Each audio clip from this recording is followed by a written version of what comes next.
नमस्कार दोस्तों, मैं नया उजाला सोशल फाउंडेशन से सुकन्या मैम आज फिर से एक नया वीडियो लेके हाजिर हो। इस वीडियो में हम लोग डाल्टन्स एटॉमिक थ्योरी या डाल्टन का परमाणु सिद्धांत के बारे में बात करेंगे।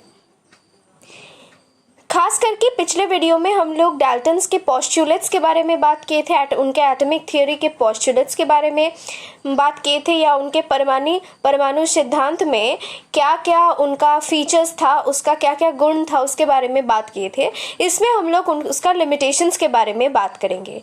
तो चलिए, It does not account for subatomic particles.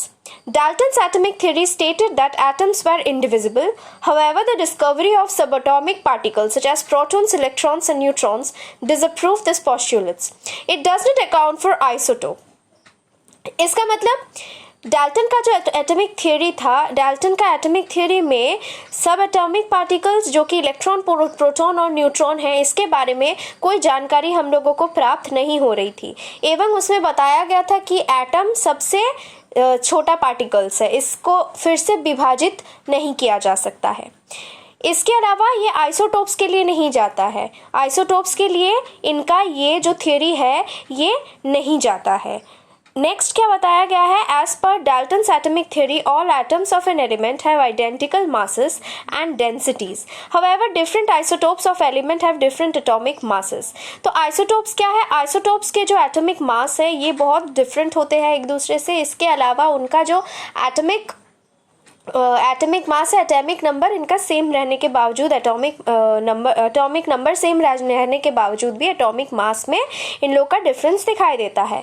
तो डाल्टन का एटॉमिक थ्योरी के मुताबिक all atoms of an element, मतलब एक एलिमेंट के जितने भी एटम्स है इनके मास आइडेंटिकल और इनके डेंसिटीज आइडेंटिकल है। लेकिन जब भी हम लोग आइसोटोप्स के बारे में बात करेंगे तो यहाँ पे दिखाए जाते हैं कि आइसोटोप्स जो होते हैं, जैसे कार्बन की बात करेंगे, ठीक है, ड्यूटेरियम के बारे में बात करेंगे, ट्रिटियम के बारे में बात करेंगे, हाइड्रोजन के बारे में बात करेंगे, तो इनके जो एटॉमिक मास होते हैं, इनके एटॉमिक मासेस अलग होते हैं एवं इनका एटॉमिक नंबर सेम होता है। तो आइसोटोप्स के लिए इनका एटॉमिक थ्योरी, डाल्टन का एटॉमिक थ्योरी सिद्ध नहीं होता है।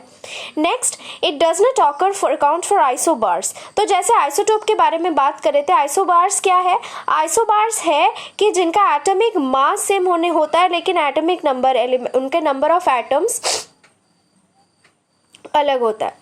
However, it is possible for two different elements to share the same mass number.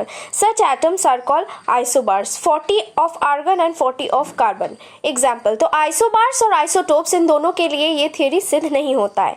Next, element do not combine in simple whole number ratio to form compounds. Certain complex organic compound do not feature simple ratio of constituents atoms. तो इसमें क्या बताया गया है, इसमें ये बताया गया है कि कुछ एलिमेंट्स होते हैं जिनके, जैसे कि हमारा डाल्टन्स के पोस्टुलेट्स में बताया गया था कि ये होल नंबर पे एटम्स, एलिमेंट के तत्वों के एटम होल नंबर में कंबाइन होते हैं। लेकिन यहाँ पे ये देखा जा रहा है या लेटर ये आविष्कार किया गया है कि शुगर और सुक्रोज के बारे में जैसे बात करेंगे तो ये ऐसे कुछ ऑर्गेनिक कंपाउंड्स होते हैं जिनमें ये फीचर जिनमें नहीं जाता है। इसका मतलब इनका ये सिंपल रेशियोज में कंबाइन नहीं होते हैं, कॉम्प्लेक्स रेशियोज में भी इनको कंबाइन होते हैं अक्सर।